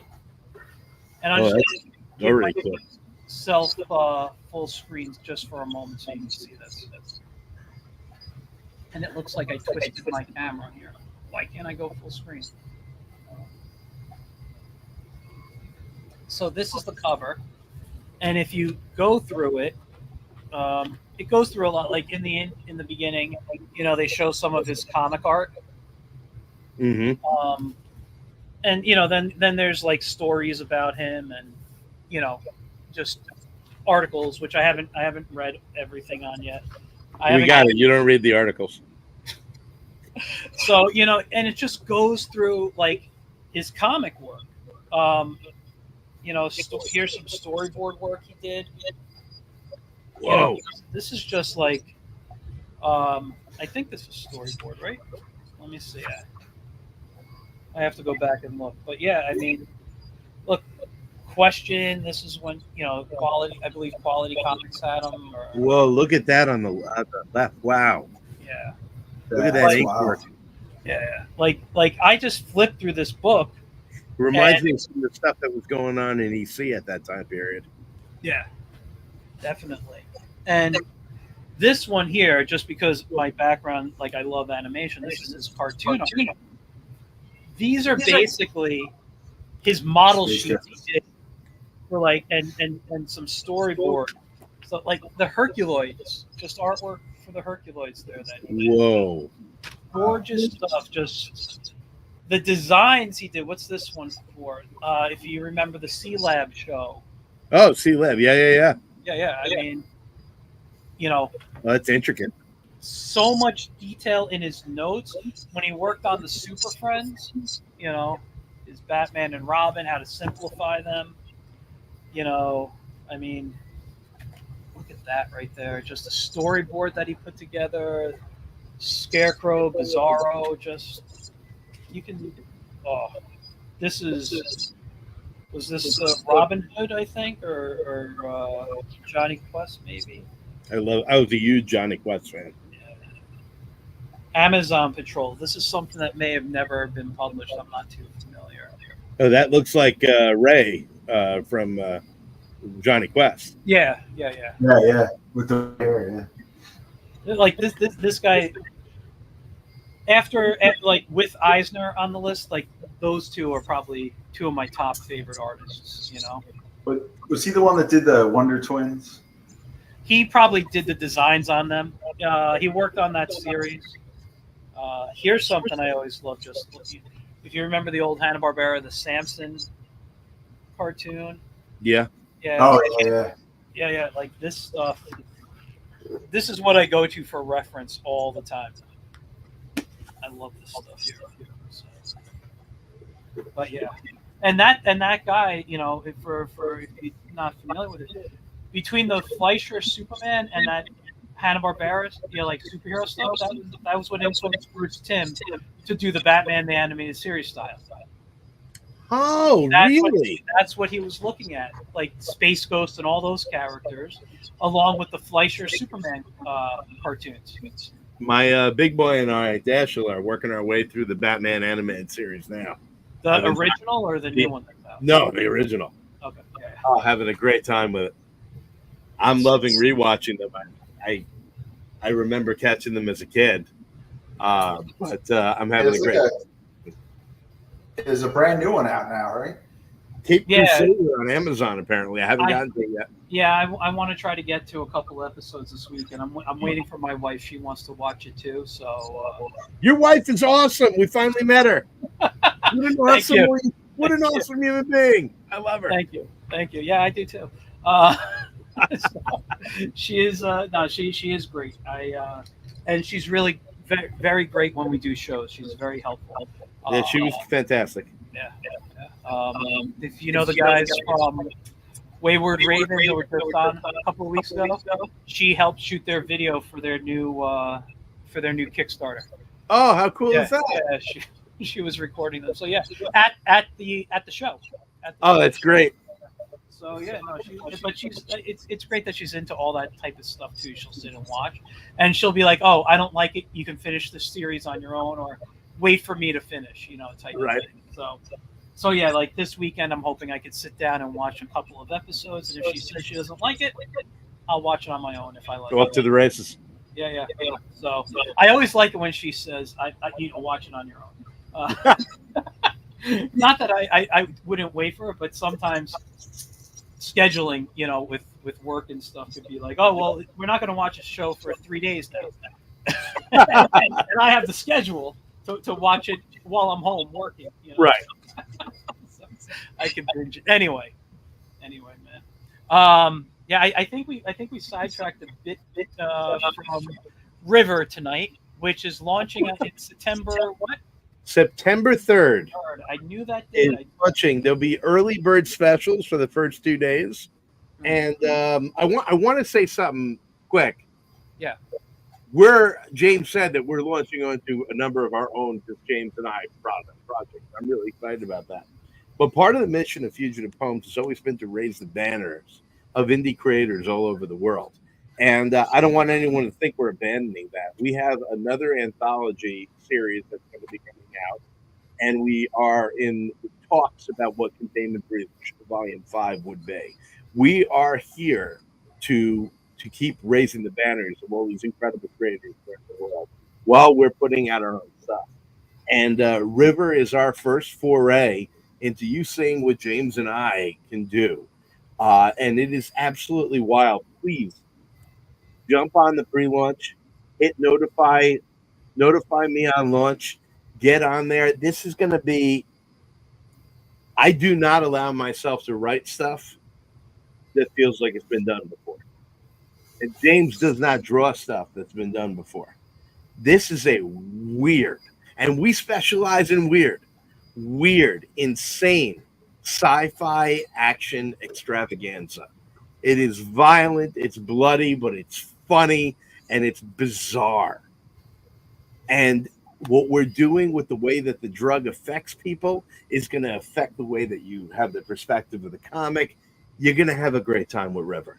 It's the beginning of more and more coming from Fugitive Poems. Right now, go to Fugitive Poems Comics on that venue, Kickstarter. Go on Kickstarter, go to River, click notify me on launch. Is our 4th Kickstarter. We complete every Kickstarter that we do. All our backers get their stuff. We do it on time, and the result is always badass. And I just want to make sure that you get on this as soon as you can, because that early bird special is going to be a steal. Do we have a link to that on our website? Yes. You go to fugitivepoems.com and click on River. If you have trouble navigating the Kickstarter, you can go right to our website and go directly from there. You do have to start a account, but it's all free until you actually want to support some sort of story. There's actually a lot of cool stuff on there. It's not just comics. That's just one section of it. Kickstarter is a really cool idea in general. Yeah, no, a lot. Let me ask you before we wrap up, because I was going to end it after that, because this was a great. Sound like it was ending. I was trying. Yeah, no, but I wanted to ask, because you've done so much with Kickstarter. Everything's been backed. You're doing fantastic. I'm seeing a lot of backer kit stuff now. Have you guys looked into backer kit, or are you able to use it like in conjunction with a Kickstarter? Do you know anything about that? I'd like to give you a very intellectual answer, but I don't have one. Okay. There's been a bunch of these sort of off-takes of the Kickstarter thing that we're looking into. We haven't done anything yet, but there's some that are interesting that we're looking into. We've also, it's on the back burner, but we thought about, who was the creator, Christian? Was it Dauntless? That made their own sort of Kickstarter? Yeah, it did. He ended up not following through with it. Oh, it kind of sank. Yeah, actually, he ended up teaming up with the great company Band of Bards, and they're doing something. But he was going to create, I forget what it was called, but he was going to create his own version of Kickstarter that was more comic focused. Now there is Zoop out there, which is very comic focused, but Kickstarter seems to be the main thing. Yeah, I think backer kit connected to Kickstarter. I don't know how it works on its own. Yeah, I don't ever hear about Zoop except for out of your mouth, but backer kit I've heard quite a bit about. It's always interesting what one of the guys that we talk to and get advice from, says you can use multiple platforms at once, and you can run campaigns concurrently. Is that how you say it? Yep. We've been thinking about doing that sort of thing. We've been trying very hard to figure out how we're going to start paying all our artists, including ones that might be in our anthologies and so forth.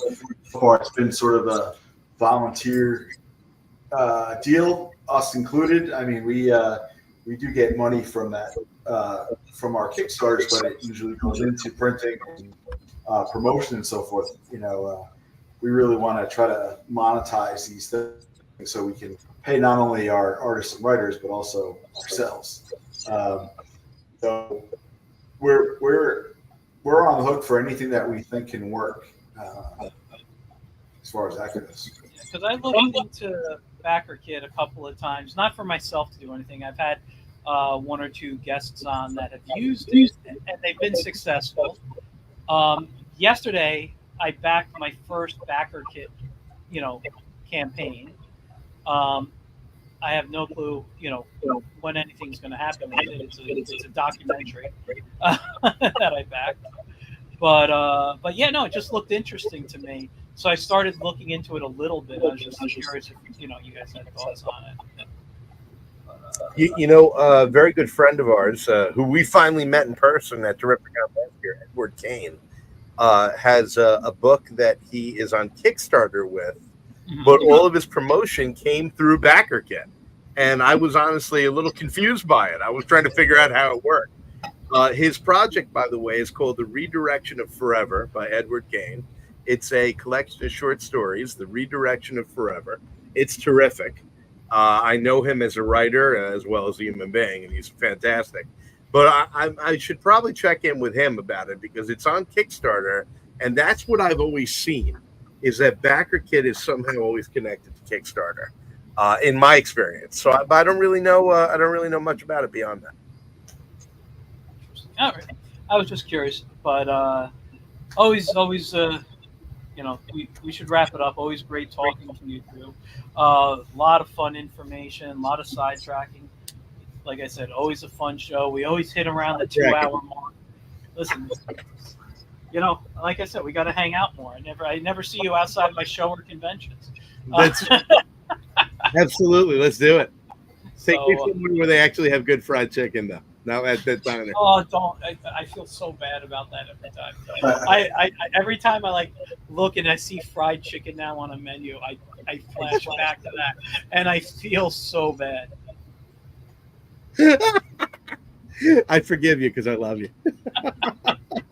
Thanks, I appreciate that. Really bugged me. That's one way to make Christian hold a grudge is screw up his dinner. So. I don't know how many meals I'm going to get on this planet. I can't waste any. If I didn't have a cat, I promise I'd cook you a giant meal. But you can't come over here. So, I can't. I know you got a cat on purpose to keep me out. Right here next to me. He's waiting for me to get off the air so I can feed him. Well, thank you so much for having us, Michael. This was great. Yeah, no, always a blast. Thank you, and and James too for coming on. Always thrilled to, like I said, have you on. You guys out there, please back River.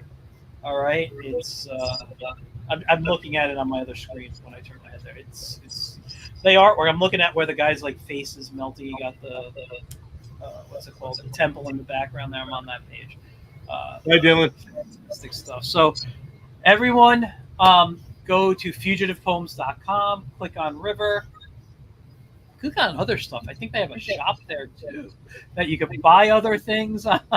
4 anthologies that are chock full of ridiculous, batshit crazy insanity, tons of fun. Great. We have quality storytelling, quality art the whole way through, and it's stuff that you've never read anywhere else. Containment Breach 1, 2, 3, and 4 are great. And Christian still has them on sale because he's no good at follow-up. So that's right. The sales I never canceled.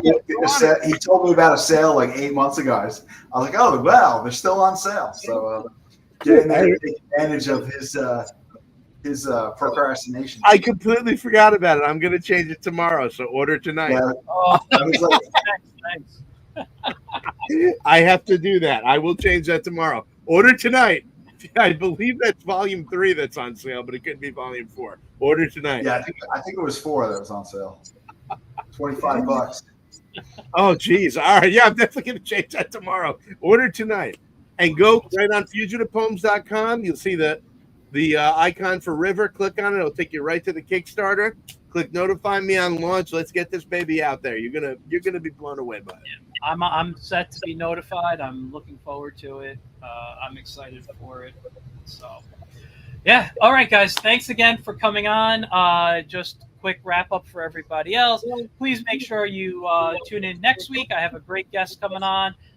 Writer for Big Bang Comics. If you're not familiar with them, they have a bunch of, their tagline is when, I don't even remember, when comics were good or something like that. But they've been around since the 80s or 90s. I'm sorry. I love Big Bang books. They have, it's reminiscent of older comics going back to the 50s all the way basically throughout the 80s. And I have a writer come on. 2 weeks, I got a Looney Tunes themed show because it's Friz Freeling's birthday in a couple of weeks. And then the week after, the last Wednesday in August is Jack Kirby's birthday, so I have a Jack Kirby themed show. So make sure you tune in for that. Don't forget to check out the Wiz comic and go buy the new Zorro books. The Eternals, great Jack Kirby stuff. I have my Demon book in the other corner there, and Fourth World and all those great things. All right, guys, we will talk soon. I'll see you all later. Bye.